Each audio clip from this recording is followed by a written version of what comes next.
The ship was called the Steady Horizon, and it moved through the black emptiness of space, like a pale needle sliding through dark cloth. It was a big vessel, built by two species who did not trust each other very much, but had agreed to pretend they did.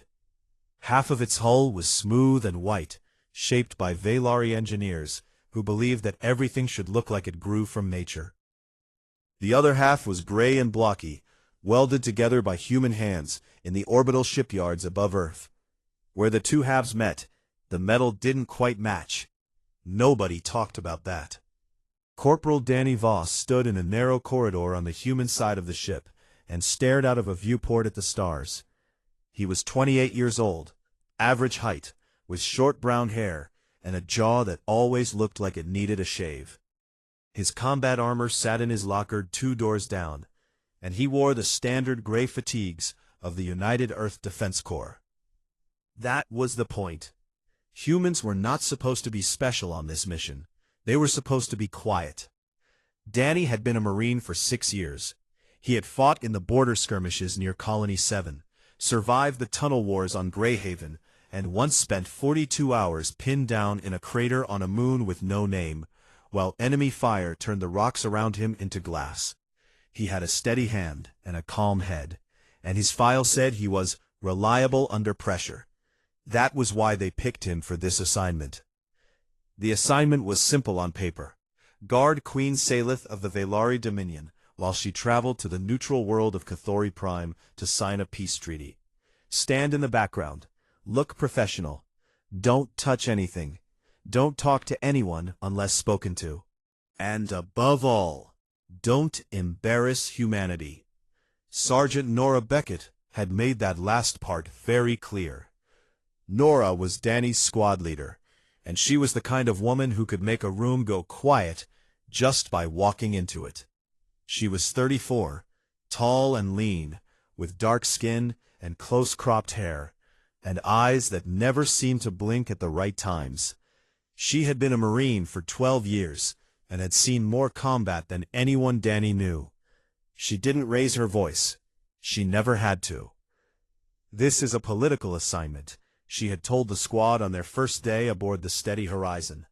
That means every alien on this ship is looking for a reason to say humans don't belong in the Concord.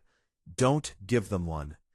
The Galactic Concord was the big alliance, 17 spacefaring species, bound together by treaties and trade routes, and a shared fear of the things that lived in the deep dark between galaxies.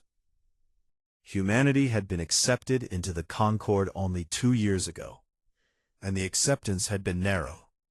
Most alien races thought humans were too young, too violent, and too strange. They fought too hard. They bred too fast. They ate things that other species considered poisonous, survived on worlds that other species considered uninhabitable, and had a troubling habit of laughing in situations where any reasonable creature would surrender. The Valari were one of the oldest races in the Concord, and they were everything humans were not. They were tall and slender, with hard shells that shimmered like oil on water. Their eyes were large and golden, made of hundreds of tiny lenses that saw the world in ways human brains could barely understand. They moved with a slow, deliberate grace that made every gesture look like a ritual. Their culture was built on control. Control of emotion, control of body, control of voice. To show fear was the worst thing a Valari could do, worse than lying, worse than killing. A Valari who showed fear in public was considered broken. Their royal guard, the Thornwatch, were the finest warriors in the galaxy. Every species agreed on that. They trained for decades. They wore armor that was grown, not built, shaped from living crystal that bonded with their shells. They carried weapons that human engineers still couldn't fully understand. And they guarded their queen with a devotion that went beyond duty into something almost religious. Danny had seen the Thornwatch up close exactly once, on the second day of the voyage. He had been walking to the mess hall when a column of them came down the corridor. 8 guards in formation, moving in perfect silence. their crystal armor catching the light like frozen fire. They passed him without a glance. He might as well have been a piece of furniture. Commander Talus, the Velari liaison officer assigned to manage the human presence on the ship, had made the situation very clear during the first briefing.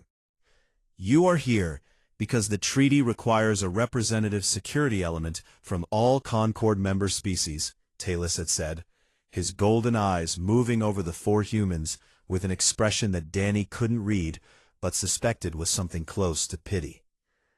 "You will be posted at the outer perimeter during the ceremony. You will not approach the Queen.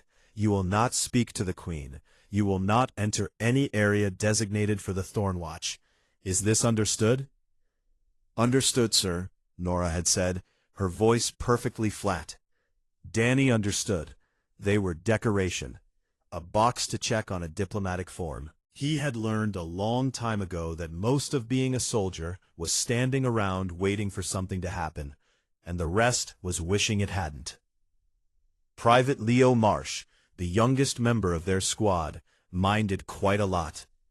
Leo was 23, red-haired, loud, and from a town in Georgia that he talked about constantly, even though none of them had ever been there.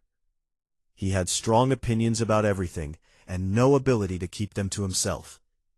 "We're bodyguards who aren't allowed to guard the body," Leo said on the third night, stabbing at his food in the human section of the mess hall. "What's the point of us being here?" "The point is that we're here," Nora said without looking up from her datapad. "That's enough." It wasn't enough for Leo, but he knew better than to argue with Nora twice. On the fifth day of the voyage, Danny was running a routine check on the ship's external sensor feeds, something he did out of habit, not because anyone asked him to. The sensors showed the usual picture: empty space, scattered asteroid dust, the distant glow of a binary star system, and something else. At the far edge of the sensor range, almost lost in the background noise, there was a cluster of energy signatures, small, faint, holding position in a pattern that looked too organized to be natural. Ships, at least 6 of them, sitting just outside the detection threshold, as if they knew exactly where that threshold was. Danny flagged it and sent a report to the bridge through the proper channels. An hour later, Commander Talus sent back a 2-line response. The signatures were consistent with commercial traffic in the region. The matter was closed. Danny read the message, looked at the sensor data one more time, and felt something cold settle in the bottom of his stomach. He had seen commercial traffic before. Commercial traffic didn't hold formation. He saved a copy of the data to his personal device, said nothing to anyone, and went to clean his rifle. The steady horizon dropped out of faster-than-light travel above Katori Prime the next morning, and the pale blue world filled the viewport like a promise. Danny stood at the glass and watched it grow, and the cold feeling in his stomach did not go away. Katori Prime was a beautiful world. The sky was the color of honey, and the air smelt sweet, like flowers Danny couldn't name. The capital city was built from pale stone that seemed to glow in the warm light of the planet's twin suns. Towers rose in gentle curves, connected by bridges that looked too thin to hold anything, but somehow held everything. It was the kind of place that made a person feel clumsy just by standing in it. The Hall of Accord sat at the center of the city like a giant seed planted in stone. It was round and wide and very old. The Kathori people had built it thousands of years ago as a place where enemies could become friends, and its walls were carved with images of hands reaching toward each other, or whatever passed for hands among the species that had come here over the centuries. The carvings were worn smooth by time, but they still meant something. Danny could feel it when he walked through the main entrance, like the building itself was asking him to be better than he was. The ceremony was already underway when the human squad took their positions at the outer perimeter, 3 levels above the main chamber. From up there, Danny could see the whole thing laid out below. Hundreds of dignitaries from across the Concord, arranged in concentric rings around a raised platform where the treaty would be signed. The aliens came in every shape and size. Some were tall and thin, some were short and wide, some floated. One delegation appeared to be a single organism, the size of a small car, that communicated by changing color. At the center of it all stood Queen Salith. Danny had never seen her this close before, or this clearly. She was taller than the other Velari, nearly 7 feet, and her carapace was a deep violet that shifted to blue where the light touched it. She wore no crown. Everything about her, the way she stood, the way she held her forearms folded in a precise pattern against her chest, the absolute stillness of her body, said Queen louder than any crown could. The Thornwatch surrounded her in a perfect circle, 12 guards in their living crystal armor, each one facing outward, with weapons held in the ceremonial rest position. They looked like statues carved from light. "Pretty, isn't it?" Leo muttered from his position beside Danny. "Shame we're stuck up here with the ventilation equipment." "Quiet," Nora said from 6 meters away, not even turning her head. Danny watched the ceremony through his rifle scope. Not because he expected trouble, but because old habits were hard to break. The Draven delegation entered from the far side, big, heavy creatures with rough gray skin and deep-set eyes that burned like embers. The Draven and the Velari had been killing each other for 300 years. Today, they were going to stop, or at least promise to stop, which in galactic politics was considered almost the same thing. The signing was slow and full of ritual. There were speeches in languages Danny didn't understand. There were gestures that meant things he would never know. At one point, Queen Salith and the Draven High Commander touched the tips of their fingers together, and the entire hall went silent for a full minute. Danny felt the floor vibrate half a second before the first explosion. It was a small thing, just a tremor through the soles of his boots, like a heavy door slamming somewhere far below. But Danny had felt that kind of tremor before, on Greyhaven, in the tunnels, right before the ceiling came down. "Get down," he said. The world split open. The first blast came from below, deep in the foundations of the hall, where no one was watching. It punched upward through the floor of the main chamber and sent a column of fire and broken stone into the air. The second blast came a heartbeat later, from the west wall. Then the third, from the east. Then more, in a rolling chain that moved through the building like a wave, each explosion precise and measured, each one tearing open a corridor, or collapsing a stairwell, or sealing an exit. The Hall of Accord, that ancient place of peace, became a furnace in less than 10 seconds. Danny grabbed Leo by the collar and hauled him behind a stone pillar, as debris rained down around them. Nora was already in cover, her weapon up, her eyes scanning the smoke. Below them the main chamber was chaos. Dignitaries screamed and ran in every direction. Bodies lay on the cracked floor. Fire climbed the carved walls and ate the ancient images of reaching hands. "This is a planned attack," Nora said, her voice steady and hard.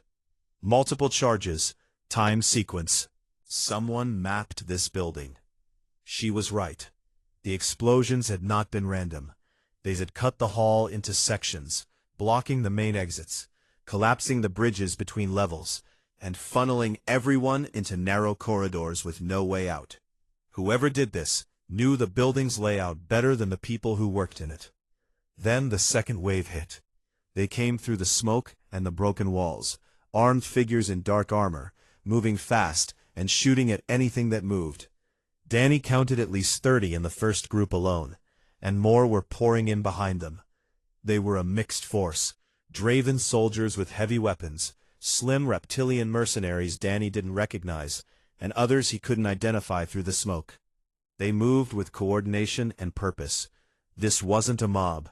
This was a military operation, and they were heading straight for the Queen. Danny shifted his scope downward and watched the Thornwatch react. For a moment, they were everything their reputation promised. The 12 guards snapped from ceremonial formation into combat positions in less than a second, forming a tight defensive ring around Syleth. Their weapons sang, bright lances of energy that cut through the attackers with terrible precision. 3 insurgents fell in the first volley, then 5 more. But the attackers had planned for the Thornwatch too. Shape charges, small focused explosions hidden in the walls, detonated around the Queen's position, blowing open the defensive ring from 3 sides at once. Plasma fire poured in through the gaps. 2 Thornwatch guards went down, their crystal armor shattered, their bodies broken. The survivors tried to regroup. They formed a corridor, a moving shield wall, and began pushing the Queen toward the emergency extraction point on the north side of the chamber. It was exactly what their training demanded. And then a series of blasts collapsed the north corridor entirely, burying it under tons of stone. The Thornwatch stopped. For one terrible moment they just stopped. Danny saw it through his scope. The hesitation, the confusion, the sudden realization that every plan they had was gone. The fire was spreading, the ceiling was cracking, insurgents were closing in from 3 directions, and there was nowhere to go. One guard broke first. He turned and ran into the smoke, his crystal armor flashing as he disappeared. Then another. Then 3 more. They scattered like glass, each one vanishing into the burning ruins of the hall. Danny watched it happen and felt something cold and heavy settle in his chest. He had seen soldiers run before. It happened. Combat was a terrible thing, and every person had a limit. But he had never seen anything like this. An elite guard, the finest warriors in the galaxy, dissolving in front of his eyes. Queen Syleth stood alone on the cracked platform, fire climbing the walls on either side of her, smoke pouring across the ceiling above her, and armed killers advancing through the rubble ahead of her. Her 4 arms hung at her sides. She did not run. Danny didn't know if that was courage, or if she simply had nowhere to go. He lowered his scope and looked at the drop below him, 30 meters down through a collapsed section of floor, through smoke and falling debris, to the corridor where the Queen stood. "Danny," Nora said, and he could hear in her voice that she already knew what he was thinking. "That's a 30-meter drop into a kill zone." "I know," he said. "We're supposed to hold the perimeter." "There's no perimeter left, Sarge." He checked his rifle charge. Half full. He looked at Leo, who was pale and wide-eyed, but nodded once without being asked. Danny climbed over the broken railing and jumped. He hit the ground hard. The impact went through his legs and up into his spine like a hammer blow. And for one bad second his knees buckled, and he thought they were going to give out completely. But the armor absorbed enough of the shock to keep his bones in one piece, and he forced himself upright through sheer stubbornness and the knowledge that, if he fell now, he would not get back up in time. The corridor was worse than it looked from above. The air was thick with smoke and dust and the sharp chemical smell of burning metal. Fire crawled along the left wall in bright orange sheets, feeding on something inside the structure that was never meant to burn. The right wall had partially collapsed, leaving a jagged mountain of broken stone that narrowed the passage to barely 3 meters wide. The ceiling groaned and cracked above him, and small pieces of it fell like rain. And ahead of him, coming through the smoke, he could see them, dark shapes, moving in formation, weapons up, the red glow of targeting lasers cutting through the haze like angry eyes. Danny planted his feet on the broken floor, raised his rifle, and put himself between the Queen and the things that wanted to kill her. He didn't look back at her. There wasn't time. But he could feel her presence behind him, large and still, and radiating a kind of silence that was different from the silence of an empty room. It was the silence of someone watching something they did not understand. The first insurgent came around the rubble pile at a run. A Draven soldier, big and heavily armored, carrying a plasma rifle that looked like it could punch through a wall. Danny shot him in the neck, where the armor didn't cover, and the soldier dropped like a sack of wet sand. The second came right behind the first, and Danny put 2 rounds into his chest plate. The armor held, but the impact knocked the soldier backward into the one behind him, and they both went down in a tangle of limbs and weapons. That bought him 3 seconds. He used them to drag a slab of broken stone across the corridor with his free hand, building a barricade that was barely knee-high, but better than nothing. His arms burned with the effort. The stone was heavy and sharp, and it cut through his gloves. The next wave came harder, 4 of them this time, spread across the width of the corridor, firing as they advanced. Danny dropped behind his barricade and felt the air above his head turn white with plasma bolts. The heat was incredible. His exposed skin felt like it was being pressed against a hot stove. He waited for a gap in the fire, rose, and shot the one on the left. The other 2 dove for cover behind the rubble on the right side, and Danny put suppressive fire into their position to keep them down. Behind him, the Queen spoke. He didn't understand the words. They were in Velari, a language of clicks and harmonic tones that sounded like music played on broken glass. But the meaning was clear enough. She was telling him to run. "No, ma'am," Danny said without turning around. "I'm right where I need to be." He didn't know if she understood him. It didn't matter. The 2 insurgents behind the rubble tried to rush him at the same time. Danny killed one, and the other got close enough to grab the barrel of his rifle. They struggled for a moment. The alien was strong, much stronger than Danny, with thick arms and a grip like a machine. But Danny let go of the rifle with one hand, pulled his sidearm from its holster, and shot the insurgent point-blank under the jaw. The body fell against him, heavy and hot, and he shoved it away with a grunt. His rifle charge indicator blinked yellow. Half of what he had was gone. More were coming. He could hear them in the smoke. Boots on broken stone, the click of weapons being loaded, voices calling to each other in languages he didn't know. They were regrouping.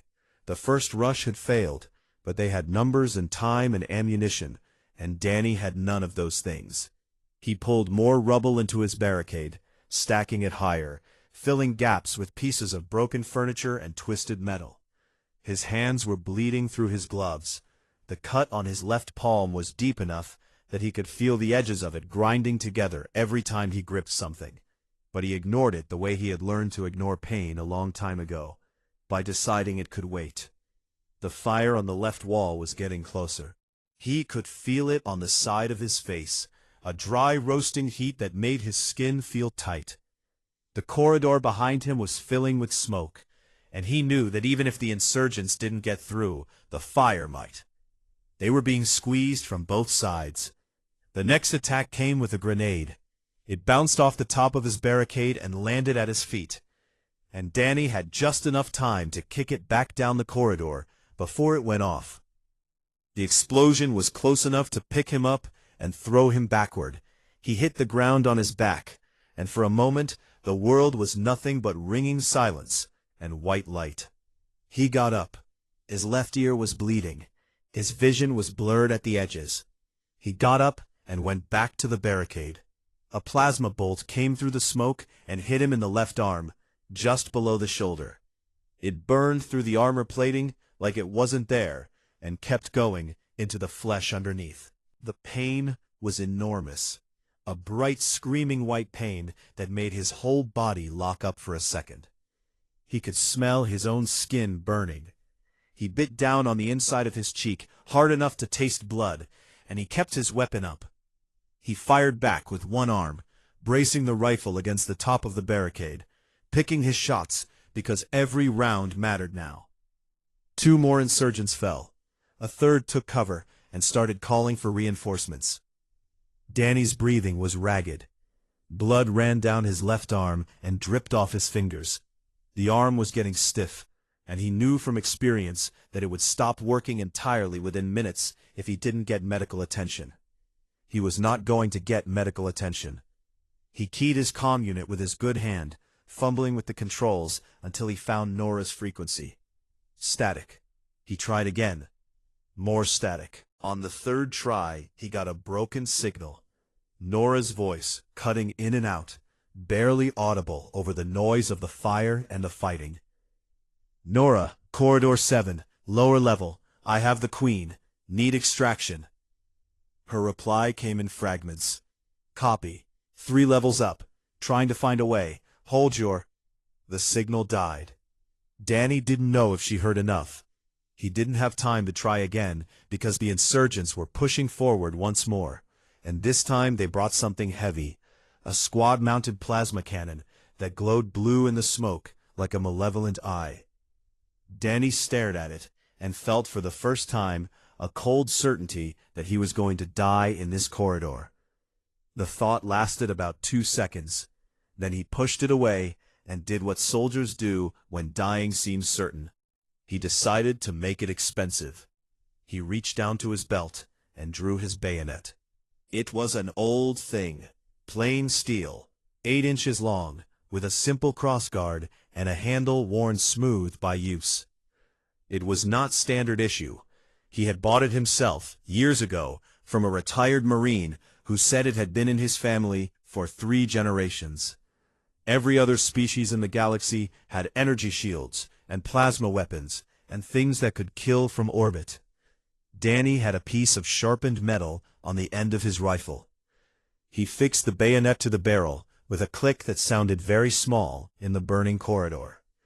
Behind him, Queen Salith watched him do it, and though she did not know what the blade was or why he carried it, she understood the gesture.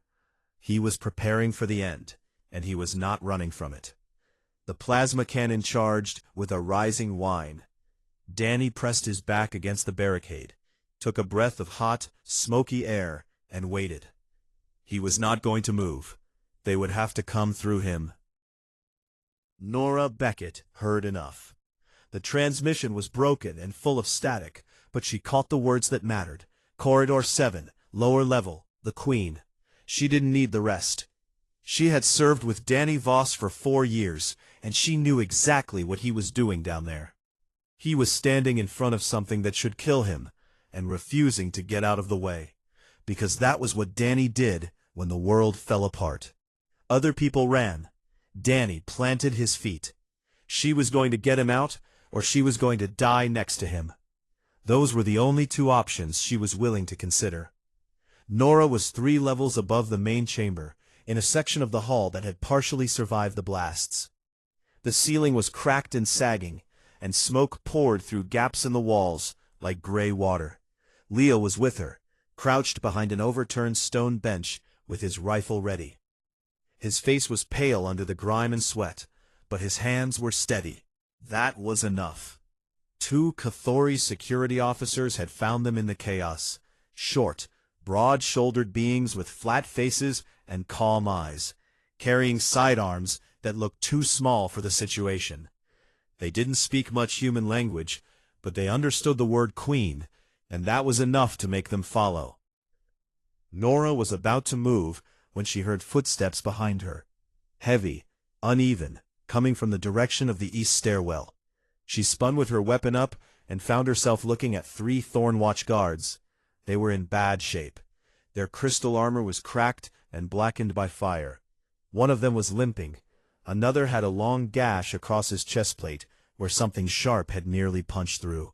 They stood in the corridor, like lost children, their compound eyes dim and unfocused, their weapons hanging loose at their sides. These were the ones who ran. Nora looked at them, and for a moment she felt a hot flash of anger. Anger at the waste, at the shame, at the fact that Danny was bleeding to death 3 levels below, because these warriors, these legendary fighters, had broken when it mattered most. But the anger lasted only a moment. Nora had been a soldier for a long time, and she had learned that anger was a luxury she couldn't afford in combat. What she needed was bodies. What she needed was guns. And these 3 had both. The lead Thornwatch guard, she could tell he was the senior one by the pattern on his armor, looked at her with those huge golden eyes, and Nora saw something in them she had never expected to see on a Velari face. Deep, bottomless shame that went all the way down to whatever passed for a soul in that alien body. He spoke in Velari, his voice a low series of clicks and tones. Nora didn't understand the words, but her translation earpiece caught most of it. "We are broken. We are nothing. The Queen is alive," Nora said, cutting him off. "She's 3 levels down, in Corridor 7. My soldier is with her. He's holding off the attackers alone, and he won't last much longer." She let that sit for a second. One human, alone, doing what 12 Thornwatch could not. The guard's eyes flickered. Something moved behind them. Not pride, not anger, but something older and harder. A need to make things right that went beyond words. "You want to fix this?" Nora said. She didn't make it soft. She didn't make it gentle. She made it a question with only one right answer. "Follow me." She turned and moved without waiting to see if they followed. They followed. The group pushed downward through the broken building. It was brutal going. Stairwells were collapsed. Corridors were blocked by rubble or filled with fire. Twice they had to blast through walls to find a new path. Nora led from the front, moving fast but careful, checking corners, calling out targets before they became problems. The first group of insurgents they hit was a patrol. 5 soldiers guarding a junction 2 levels above Danny's position. Nora hand-signaled the formation. Leo on the left, Cathori officers in the center, Thornwatch on the right. She held up 3 fingers. 2, 1. They hit the patrol from 3 sides at once. Leo was loud and reckless and accurate, firing from the hip as he moved, dropping 2 targets before they could raise their weapons. The Cathori officers were quiet and precise, placing their shots with a patience that spoke of long training. And the Thornwatch, the broken, shamed, useless Thornwatch, came through the right corridor like a storm. Their weapons sang. Their cracked armor caught the firelight. They fought with a fury that had nothing to do with training, and everything to do with the desperate need to prove that they were still worth something. The patrol was gone in 8 seconds. Nora didn't stop to count bodies. She kept moving. They hit 2 more groups on the way down. Larger ones, better prepared, dug into defensive positions. The fighting was close and vicious. Leo took a graze across his ribs that bled freely, but didn't slow him down. One of the Cathori officers was hit in the shoulder and kept firing with his offhand. The limping Thornwatch guard took a plasma bolt in the leg that should have dropped him, and he stayed on his feet through sheer will and kept killing until the corridor was clear. Between fights, the lead Thornwatch guard moved up beside Nora. His translation was rough, but she caught the meaning. "Your soldier, the one below, he stayed?" "He stayed," Nora said. "Why?"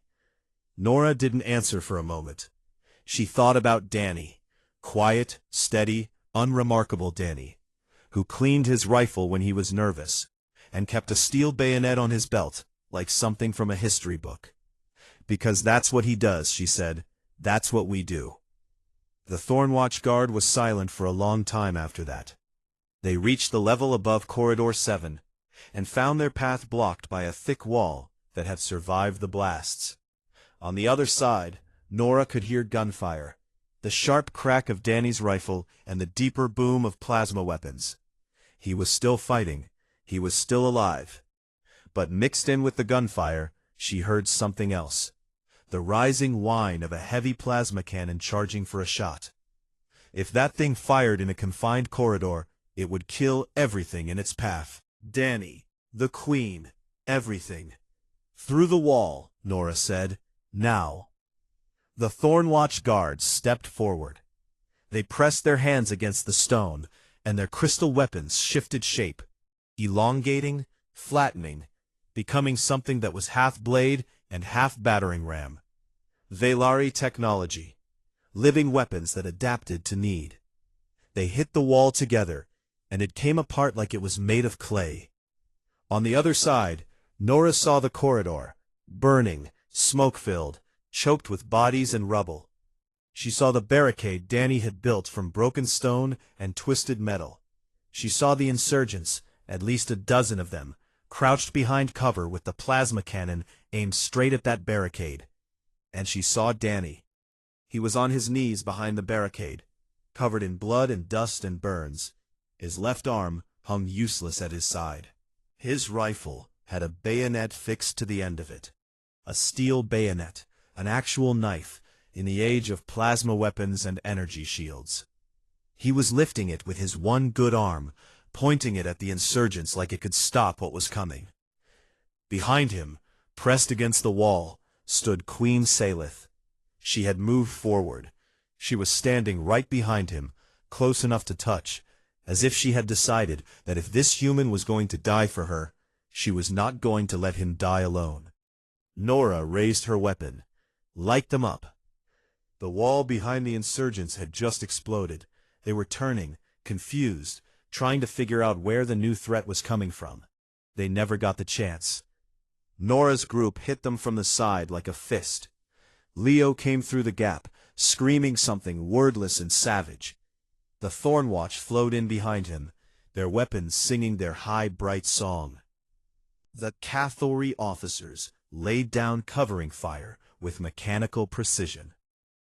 The insurgents were caught between Danny's barricade and Nora's assault, trapped in the narrow corridor, with no room to maneuver and nowhere to hide. The fight was short and it was ugly, and when it was over, the only ones standing were the ones who were supposed to be. Nora ran to the barricade. Danny looked up at her. His face was gray. His eyes were glassy. There was more blood on him than she had ever seen on a living person. He grinned at her. That stupid, crooked grin he always wore when things were bad. "Took you long enough, Sarge," he said. "Shut up, Danny." Extraction teams from the steady horizon punched through to their position 11 minutes later. They pulled the Queen out first, surrounded by the surviving Thornwatch and a ring of human Marines who had finally made it down from the upper levels. Danny collapsed the moment someone told him the Queen was safe. His body simply decided it was done, and it shut down all at once, like a machine that had been running past its limits and finally ran out of whatever was keeping it going. Nora caught him before he hit the ground. Leo helped her carry him to the extraction shuttle, and neither of them let go until the medics took over. Danny opened his eyes and saw a ceiling that was the wrong color. It was pale green, smooth and curved, and it glowed faintly from within, like light trapped inside a leaf. It was not a human ceiling. Human ceilings were flat and gray and had bolts in them. This was something else entirely. He blinked. His body felt strange, heavy and light at the same time, as if he had been taken apart and put back together by someone who mostly knew how humans worked, but had to guess on a few of the smaller details. There was no pain. That was the strangest part. He remembered pain, a lot of it, the kind that fills every corner of the mind and leaves no room for anything else. And now it was simply gone, like a fire that had burned out in the night. He turned his head and saw Nora Beckett sitting in a chair beside his bed, reading something on a datapad. She was wearing clean fatigues, and her boots were propped up on the edge of his bed frame. She looked tired but whole. "How long?" Danny asked. His voice came out rough and dry, like someone had lined his throat with sandpaper. Nora looked up. Her expression didn't change. It almost never did, but something in her eyes shifted in a way that only someone who knew her very well would notice. Relief. Deep, quiet relief that she would never admit to out loud. 19 days, she said. "You've been out for 19 days. Danny processed that. 19 days was a long time to be unconscious. He had been out for 3 days once, after Greyhaven, and that had felt like falling into a hole. 19 days was something else. Where am I? Velari medical ship, the Garden of Still Waters. They brought you here after the extraction. Human doctors patched you up first, but the Velari took over when it became clear that human medicine wasn't going to be enough. His left arm, the one that had been burned through by plasma fire, was wrapped in something that looked like a thin layer of living moss, green and faintly pulsing. Underneath it, he could feel his skin, whole and warm. He flexed his fingers. They all moved. Velari biomedical technology, Nora said, watching him test his hand. About 200 years ahead of anything we have. They regrew the muscle tissue, repaired the nerve damage, and fixed 3 cracked ribs you probably didn't even know about. The healers offered to remove the scars, too. Danny looked at the thin white lines that traced across his forearm, visible at the edges of the moss wrapping. Scars from shrapnel, scars from burns. A map of the worst day of his life, written on his skin. "I'll keep them," he said. Nora nodded as if she expected that answer. "What happened?" Danny asked, "after I went down?" She told him about the extraction, about the insurgents being routed, about the investigation that followed. The attack had been planned by a faction within the Draven military. Hardliners who would rather burn the galaxy than make peace with the Velari. They had spent months planting charges in the Hall of Accord, bribing officials, hiring mercenaries, and mapping every detail of the Thornwatch's defensive procedures. The goal was to kill Queen Salith and destroy the peace treaty. They came very close. They failed because of a human corporal with a half-charged rifle and a steel bayonet. "You're famous now," Nora said, and there was a faint trace of amusement in her voice that Danny didn't like. "Most famous human in the galaxy. Maybe the most famous human ever." Danny closed his eyes. "I don't want to be famous." Too late. The peace treaty had been signed. Not in the ruined Hall of Accord, but aboard the Steady Horizon, in a small conference room that smelled like recycled air and coffee. Queen Salith had insisted that it happen immediately, while the rubble was still warm, because she said that the best answer to violence was to do the thing the violence was trying to prevent. But before the signing, the Queen had addressed the full galactic concord. Every species, every delegation, every leader and diplomat and observer in the known galaxy, connected by a communication network that spanned 1,000 star systems. Nora pulled up the recording on her datapad and handed it to Danny. He watched it in the quiet of the medical bay, alone with the pale green glow of the Velari ceiling. Queen Salith stood at a simple podium, her violet carapace still bearing the marks of smoke and fire. She spoke in the Concord common language, her voice carrying the weight of someone who had walked through death and come out the other side with something important to say. She spoke of the attack. She spoke of the fire and the smoke, and the sound of explosions tearing apart a place that had stood for thousands of years. She spoke of her own guards, the Thornwatch, the finest warriors in the galaxy, and how they had broken and run. She did not condemn them. She did not excuse them. She simply said that it happened, and that the truth deserved to be spoken. And then she spoke of the human. She described what she had seen. A single soldier, small by Velari standards, wearing scorched armor and carrying a weapon that was nearly empty, dropping into a burning corridor and placing himself between her and the enemy. She described how he fought, how he bled, how he built a wall from rubble with his bare hands and held it against a force that should have overwhelmed him in seconds. She described the moment he fixed a blade of plain steel to the end of his rifle and prepared to die on his feet rather than step aside. She said that in her long life, she had seen many acts of courage. She had seen warriors fight with skill and soldiers die with honor, but she had never seen anything like what this human did. Not because it was the bravest thing she had ever witnessed, though it was, but because of why he did it. He was not her subject. He was not bound by oath or duty to protect her. He had been assigned to stand at the outer perimeter and do nothing. He owed her nothing. She had never spoken to him. The Veilari, as a people, had treated humanity with indifference at best and contempt at worst. And still he stayed.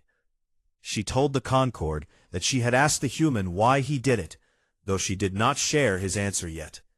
Instead, she said this: the Veilari Dominion would formally sponsor humanity's elevation to full membership in the Galactic Concord.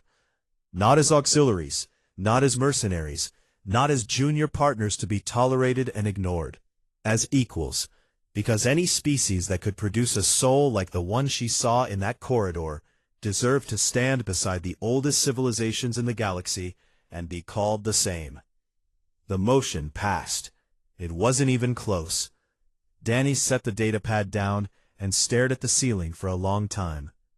A lot happened in the days that followed. Danny learned that the Thornwatch guards who had fled during the attack resigned their positions in shame, following a tradition so old that no living Veilari remembered its origin. But the three who came back, the ones who had followed Nora through fire and rubble to reach the Queen, were reinstated and promoted. Commander Talus, who had dismissed the humans as decoration, personally requested a permanent human marine detachment aboard every Veilari diplomatic vessel. The request was approved within hours. Danny was awarded the Veilari Star of Salith, the highest honor the Dominion could give to someone who was not Veilari. The medal was a small piece of living crystal that glowed with a faint violet light, and it was warm to the touch, as if something alive was sleeping inside it. He was also given the United Earth Medal of Valor, which was a piece of metal on a ribbon, and he accepted both with the same quiet discomfort. Leo came to visit him in the medical bay, and spent an hour talking about how he had been interviewed by 14 different alien news agencies, and was now, according to him, the second most famous human in the galaxy. Danny let him talk. It was good to hear Leo's voice, even when it was saying ridiculous things. On the 22nd day, a Veilari healer came to Danny's room and told him he had a visitor. The healer's compound eyes were very wide, which Danny had learned meant something between surprise and reverence. Queen Salith entered the room alone. No guards, no attendants, just her, tall and still and glowing faintly in the soft light of the medical bay. She had to lower her head to fit through the doorway, and the gesture made her seem almost gentle.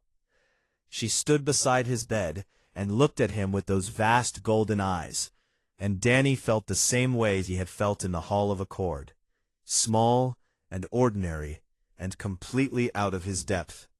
She spoke in careful, slow human language.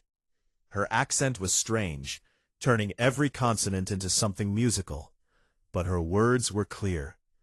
"I have told the galaxy what you did," she said, "but I did not tell them why. That is yours to give, not mine to take.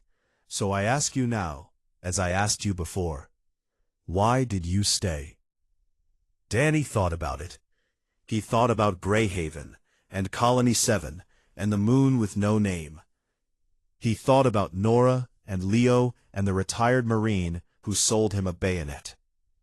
He thought about the way the fire had looked in that corridor, and the weight of the rubble in his bleeding hands, and the sound of the plasma cannon charging in the smoke. He thought about all the reasons a person might stay when staying meant dying, and he found that most of them were too big and too complicated to fit into words. So he gave her the small one, the true one. "Because someone had to," he said, "and I was there." The Queen studied him for a long time. Her golden eyes reflected his face back at him, small and tired and human. "Your people are very strange," she said. Danny almost laughed. "We get that a lot." She left without another word, but as she passed through the doorway, she paused and placed one of her 4 hands flat against the wall beside his bed. It was a Veilari gesture. He didn't know what it meant. He asked the healer later, and the healer said it was something a mother did for a child who had been very brave. A way of saying that the bravery had been seen, and that it would not be forgotten. 3 days later, Danny was cleared for duty. He walked out of the medical bay on his own feet, wearing clean fatigues and carrying his gear bag over his good shoulder. Nora and Leo were waiting for him in the corridor outside. Nora handed him a cup of coffee. Real coffee, not the synthetic stuff. And Leo immediately started talking about the shuttle schedule. They were assigned to the Queen's permanent guard detail aboard the Steady Horizon, all 3 of them. The Thornwatch had requested it, and the Queen had approved it, and nobody in the chain of command had even considered saying no. That evening, as the Steady Horizon prepared to jump to faster-than-light speed, Danny stood at a viewport on the observation deck and watched the stars. The ship hummed around him, alive with the sound of 2 species working together in a way that felt, for the first time, like it might actually work. Nora came and stood beside him. She didn't say anything for a while.